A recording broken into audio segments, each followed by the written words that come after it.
Assalamualaikum warahmatullahi wabarakatuh.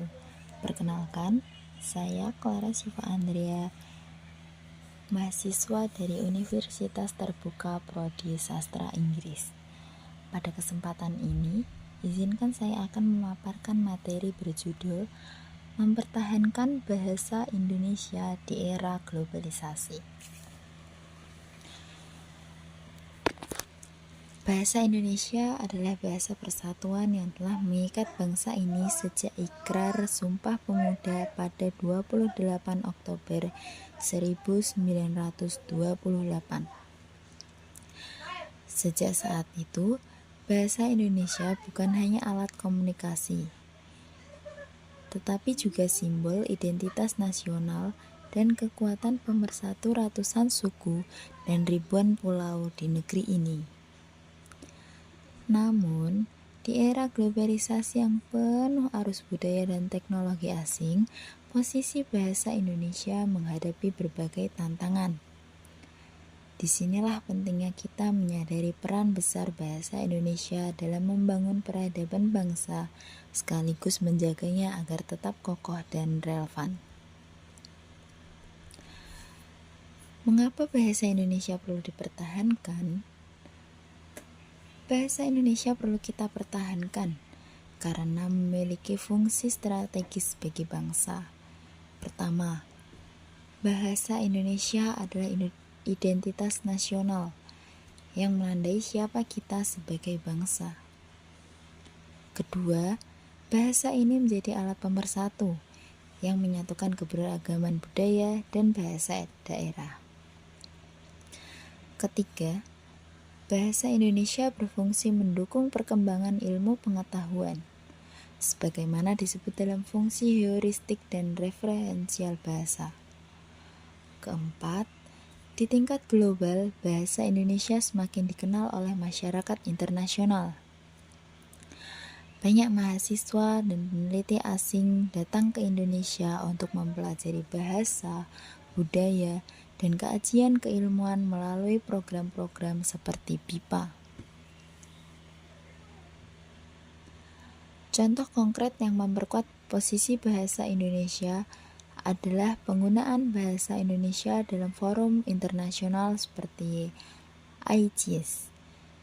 Di konferensi tersebut, pejabat-pejabat negara seperti mantan Wakil Presiden Ma'ruf Amin dan Menteri Agama menyampaikan pidato dalam bahasa Indonesia pada acara berskala global.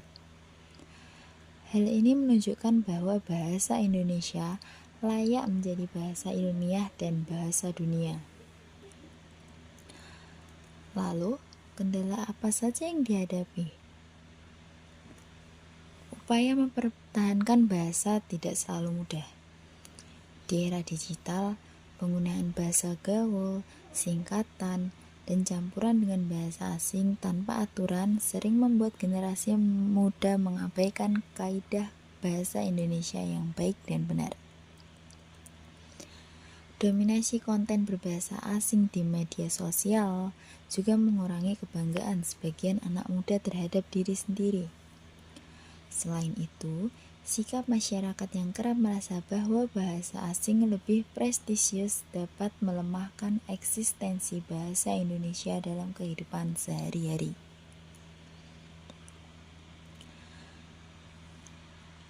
Langkah konkret untuk mempertahankan bahasa Indonesia.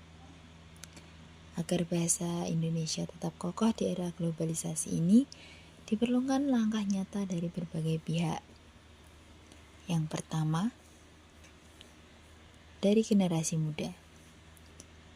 Kita dapat mulai dengan menggunakan bahasa Indonesia yang baik di media sosial, membuat konten kreatif berbahasa Indonesia, membaca karya sastra, serta membiasakan diri menggunakan padanan kata Indonesia daripada istilah asing. Kedua, dari masyarakat umum.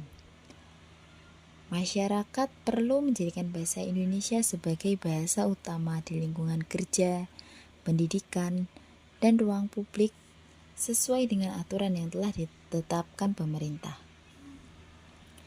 Ketiga, dari lembaga dan pemerintah. Perlu terus mengembangkan program internasionalisasi bahasa Indonesia, memperluas kelas BIPA, serta memastikan bahwa acara berskala internasional di Indonesia tetap memprioritaskan penggunaan bahasa negara. Dengan kolaborasi semua pihak, bahasa Indonesia tidak hanya bertahan, tetapi juga dapat berkembang sebagai bahasa ilmu, bahasa budaya, dan bahasa diplomasi dunia. Dan sebagai penutup, mari kita renungkan kembali peran besar bahasa Indonesia. Bahasa Indonesia tidak sekedar alat komunikasi, tetapi fondasi persatuan bangsa dan jembatan menuju peradaban global. Oleh karena itu, mari kita gunakan bahasa Indonesia dengan bangga, baik, dan benar, menjadikannya tuan rumah yang kuat di negeri sendiri dan tamu terhormat di negara lain. Sekian yang dapat saya sampaikan. Terima kasih. Wassalamualaikum warahmatullahi wabarakatuh.